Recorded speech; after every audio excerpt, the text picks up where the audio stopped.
हिंद दोस्तों, लगातार पे कमीशन में सैनिकों की उपेक्षा हो रही है और यह सरकार को चेता दिया है। और ये लेटर मैं आपके साथ शेयर करूंगा और सीधा सीधा दे सकते हो। लेफ्टिनेंट जनरल विनोद भाटिया, सेवानिवृत्त पूर्व डीजीएमओ रहे, उन्होंने कहा है कि जितने पे कमीशन होते हैं उसमें सैनिकों की लगातार उपेक्षा की जाती है, यानी सैनिकों को लगातार डिग्रेड किया जाता है। आप ये 6-7 पेज का आप देख सकते हो, आपके सामने है। उन्होंने कहा है सोशल मीडिया पे लगातार बातें होती हैं, एमओडी में जो सिविल डिफेंस जो सेक्रेटरीज लेवल के लोग हैं वो तमाम तरीके की बातें करते हैं, और बातें जब पे कमीशन बैठता है तो सिर्फ वो कंपैरिजन करते हैं कि इनको पे लेवल 3 में रखा जाए और इनको पे लेवल 3 में रखा जाए, यानी सिविल की तुलना करते हैं, बिल्कुल सिविल की तुलना करते हैं। और सिविल की तुलना करने से सैनिक लगातार डिग्रेड हो रहे हैं। ये तुलना बिल्कुल नहीं करते कि इनकी 24 घंटे की नौकरी है, ये तुलना करते हैं कि इन्हें वेतन मिलता है, उसके बाद मिलिट्री सर्विस पे मिलती है, इनको अलाउंसेस मिलता है, इन्हें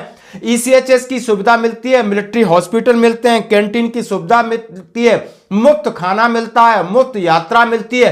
लेकिन ये नहीं कहते हैं कि हमारी 8 घंटे की नौकरी को 24 घंटे की नौकरी के बराबर तोला जाता है। हमारे यानी जो 16 घंटे हम ज्यादा काम करते हैं, हमारा ज्यादा हमारे केसेस होते हैं, लोग डिसेबल होते हैं, लोग बलिदान होते हैं, लोग मारे जाते हैं, औरतें विधवाएं होती हैं, अलग अलग वेदर कंडीशन में काम करते हैं, परिवार से दूर रहते हैं, छुट्टी नहीं मिलती है, समाज से बाहर रहते हैं। ये सारी बातें होने के बाद भाटिया साहब कह रहे हो सबसे बड़ी बात है कि हमारा कोई संघ नहीं हो, ना ही हम संघ बना सकते, यानी ना ही हम कोई अपना फेडरेशन बना सकते हैं, ना कोई संघ बना सकते हैं, ना सरकार पर दबाव बना सकते हैं, ना हम काम रोक को प्रस्ताव ला सकते हैं, हमें तो हुक्म पे चलना है। और ये वित्त मंत्री साहब ने स्वीकार किया है कि बिल्कुल सेना एक ऐसा संगठन है जो अपनी बातें रखता नहीं है, बस कागज पर रख दिया तो रख दिया, उन्हें जो दे दिया उसी में खुश है, क्योंकि उनको चाहिए देशभक्ति, उनको चाहिए इज्जत, रेस्पेक्ट, यानी इंडिविजुअल की इज्जत की बात हो, रेजिमेंट की इज्जत की बात हो, देश की इज्जत की बात हो, अपने टास्क के ऊपर फोकस रखते हैं।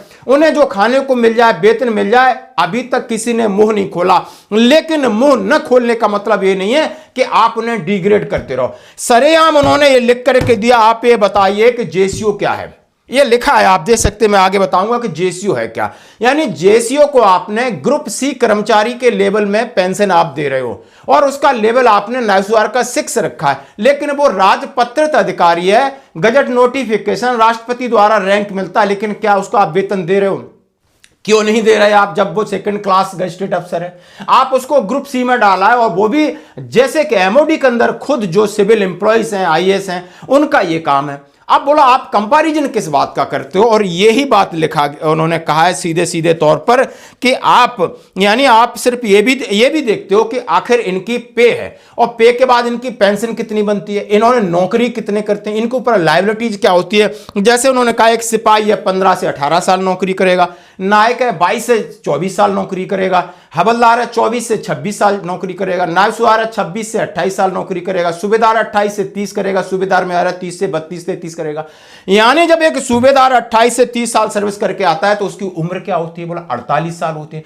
48 साल के बाद उसे कौन सी सिविल में नौकरी लगती है? कोई नौकरी नहीं मिलती, तो वो अपनी पेंशन में गुजारा करता है, उसके बच्चे शादी के लिए होते हैं, घर मकान दुकान बनाना होता है। और वहीं स्टेट गवर्नमेंट का एक कांस्टेबल है, वो 60 साल तक नौकरी करता है, अपने प्रदेश में रहता है, अपने गृह जिले में रहता है, अपने बच्चों के साथ रहता है, 8 घंटे ड्यूटी करता है और 60 साल तक नौकरी करता है। क्या सूबेदार ज्यादा पैसा ले रहा है या सिपाही ज्यादा पैसा ले रहा है? ये सीएपीएफ में भी सुविधा है, लेकिन आर्मी, एयरफोर्स, नेवी में ऐसी सुविधा नहीं है। खासकर आर्मी में तो ऐसा प्रावधान है नहीं कि आप करना भी चाहोगे तो आपको भगा दिया जाएगा, क्योंकि आप उतने फिजिकली मेंटली स्ट्रांग नहीं हो। सेना को यंग रखना है, सेना के आगे चैलेंजेस हैं। तो ये सारी चीजें कहना आज बहुत जरूरी है, कहना जरूरी है, क्योंकि बहुत सह लिया है, और जब तक आप कहोगे नहीं, और कहने के लिए हमारी जो बैड फोर्सेस यानी हमारे सैनिक बंधु वो बिल्कुल बाध्य नहीं है, यानी वो लिखित में दे सकते हो। सेवानिवृत्ति के बाद यही अपनी उन्होंने व्यथा को हमारे लेफ्टिनेंट जनरल विनोद भाटिया सेवानिवृत्त ने सरकार के सामने रखा है। प्रधानमंत्री जी को भी लिखा था। लगातार ये 5वें, 6वें, 7वें वेतन आयोग में उपेक्षा होती जा रही, घटता जा रहा है, चाहे वो जवान का हो, चाहे जेसीओ का हो, अधिकारियों का, सबका उन्होंने इसी तरह हाल कर रखा है, क्योंकि उन्हें यह दिखता है कि इनको मिलिट्री सर्विस पे मिलती है। लेकिन मिलिट्री सर्विस पे क्यों मिलती है? उसके लिए क्या करना पड़ता है, किस तरीके की कठिनाइयां होती हैं, किस ऑपरेशन में रहते हैं, वो नहीं देखते। मिलिट्री सर्विस पे मिलती है, इनको बच्चों की एजुकेशन का भत्ता मिलता है, इन्हें कैंटीन मिलती है, इन्हें सीएसडी मिलती है, इन्हें मुफ्त ये मिलता है। आज मैं आपके दौर में इस पे जाऊंगा, मुझे इतना गुस्सा है कि आज आप ये बताइए कि कितने लोग कैंटीन का फायदा उठाते हैं। पुराने लोग जाते हैं, नई जनरेशन कैंटीन में नहीं जाती, ऑनलाइन सामान मंगा रही है। कितने लोग हैं, जब से रेलवे वारंट हुआ है, यानी टिकटिंग के हिसाब से सब बाई एयर आते हैं, अपने पैसे से आते हैं। सारे बच्चे आजकल नई जनरेशन के हाई एल्टीट्यूड में, उन्हें घर जाने की जल्दी है, सुरक्षित एकदम अपनी सेफ जर्नी करते हैं, टिकट कराते हैं, बाई एयर आते हैं। आप बताओ कौन सा इतना ज्यादा खर्चा गवर्नमेंट के ऊपर, यानी वो ट्रेनों में भर के जा रहे हैं पहले की तरह, कौन सा सीएचडीओ में लाइनें लगी हैं, आप हमें बता सकते हैं। इलाज भी आप दे सकते हो, ईसीएचएस से आप पूर्व सैनिक लगभग 50% लोग हैं सिविल में इलाज कराते हैं, नहीं तो मेडिसिन सिविल में खरीदते हैं। समझ में आना चाहिए, फौज को अब बातें सरकार के सामने रखना चाहिए। सरकार अपने बजट और उसका हवाला दे करके हमारे वेलफेयर यानी हमारे चीजों पर कुठाराघात करती है, क्योंकि हमारे पास कोई संघ नहीं है, हम कोई हड़ताल नहीं कर सकते। और यही सारी व्यथा उन्होंने लिखा है। सोशल मीडिया पर ज्यादातर सैन्य दिग्गजों, कुछ अन्य समूहों के बीच सैन्य आर्मी की रेटिंग में गिरावट ट्रेंड कर रही है। वेतन आयोग के गठन के समय हर बार स्थिति समतुल्यता और वेतन समता का मुद्दा उठाया जाता है, यानी फौज को बहुत मिलता है, मुद्दा उठाया जाता है, जिसके सशस्त्र बलों में वेतन भत्तों में हमेशा गिरावट आ रही है। उन्होंने कहा दूसरे से लगाकर 7वें केंद्रीय वेतन आयोग तक यही स्थिति रही है।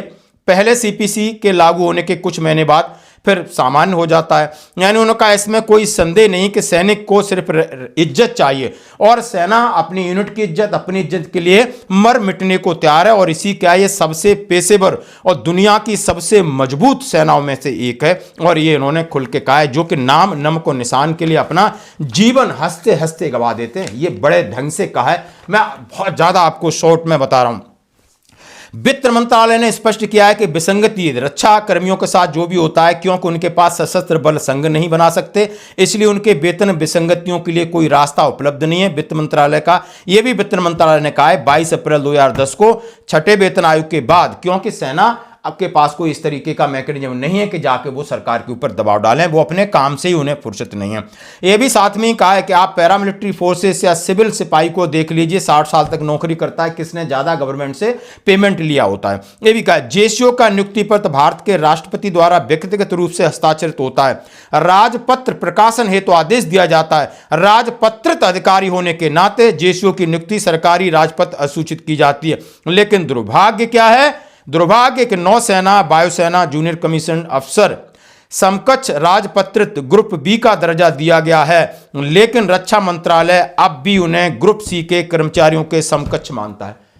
बात सही है गलत है, सच बताओ बात सही है गलत है, लेकिन इसके ऊपर कौन फोकस करे। लगातार इनको चिट्ठी लिखी जाती है और उन्होंने यही सारी चीजें लिखा है। और उन्होंने फिर अधिकारियों के बारे में बात कहा है कि आईएएस आईपीएस के बराबर क्या है, तमाम ऐसी व्यथा उन्होंने कहा है कि हर कोई यहां बात मिलिट्री सर्विस पे की करता है, फ्री में बहुत सारी बातें करता है। तो कह रहे हैं कि हम ये कहना चाहते हैं कि फ्री में हमें आप कुछ मत दो, न खाने का राशन दो, न कैंटीन दो, न ईसीएचएस दो, हमें 8 घंटा नौकरी करा लो, हम 60 साल नौकरी करेंगे।